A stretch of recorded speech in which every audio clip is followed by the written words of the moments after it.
Namaste students, welcome you all for today's mathematics class.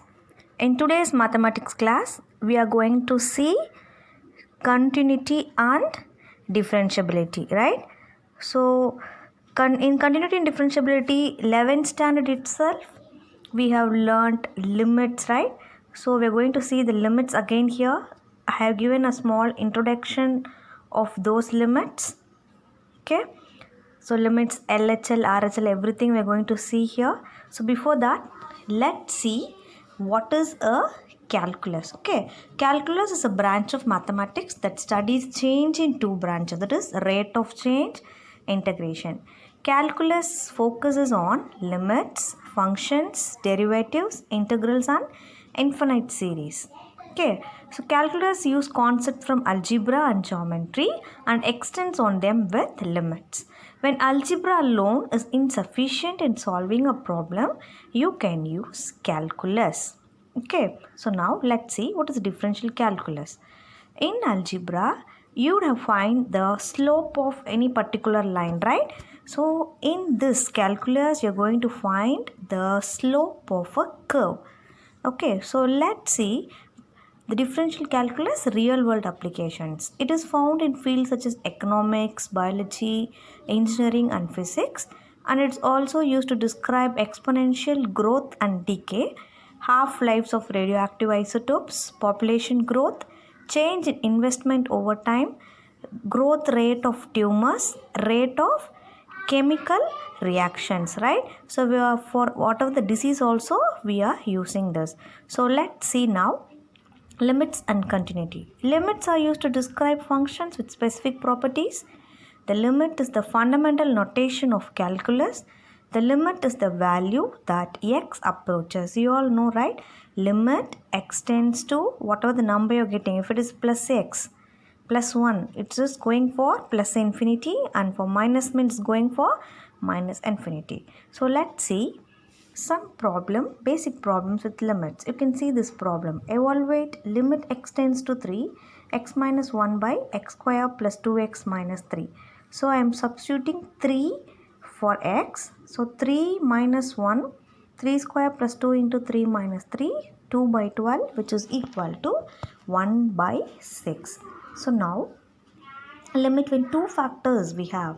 You can see here what is the denominator. It is x square minus 9. If I substitute x equal to minus 3, we are getting 0 by 0.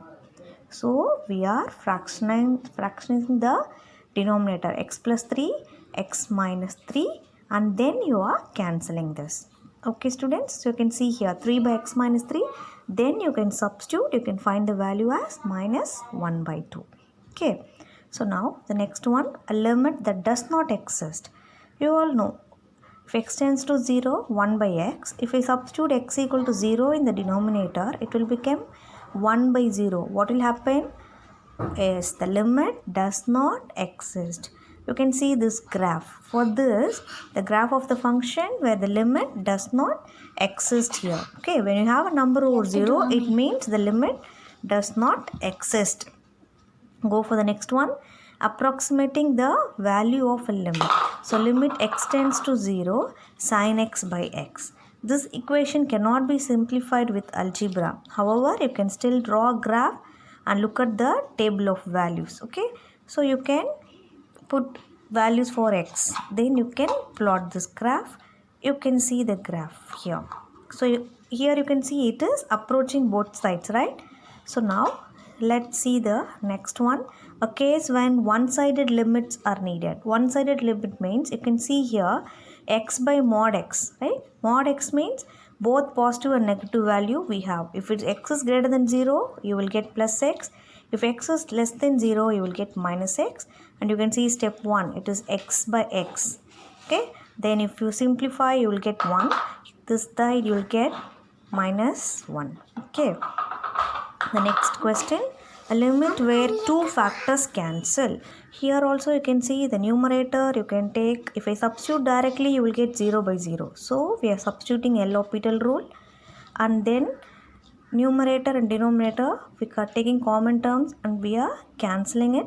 So it became 3 by minus 9. So it is minus 1 by 2. Okay students, the next one is find the limit of a power function. It's very simple. I'm just going to substitute x equal to minus 2 in place of x. So I'm getting minus 2 power 5, that is minus 32, right? So whatever the power function, whatever the function may be, you can substitute the value there.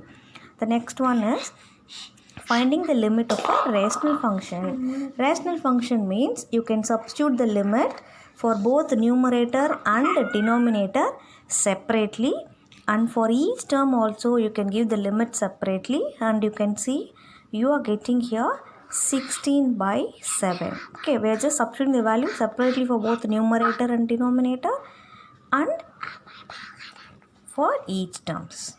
Okay students, the next one, how to do for trigonometric functions. It is evaluate limit x tends to 0 sin x by cos x.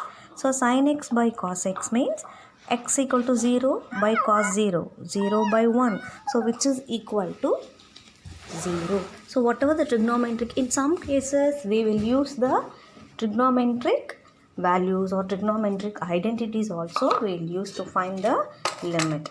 Okay, the next one is a very important one.